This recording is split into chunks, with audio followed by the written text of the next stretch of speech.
En 1539, en Asunción, cuando la colonización española recién se expandía en tierras guaraníes, una mujer desafió el poder impuesto.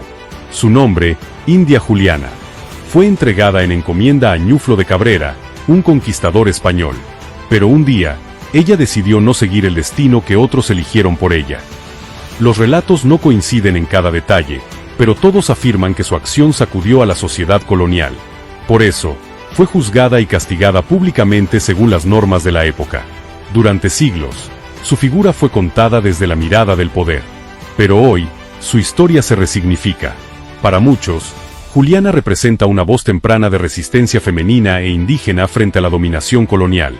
En 1992, una calle de Asunción recibió su nombre. Su memoria vive en luchas actuales, en libros, en la historia no oficial. El pasado no desaparece, cambia de voz. India Juliana, símbolo de dignidad, identidad y resistencia.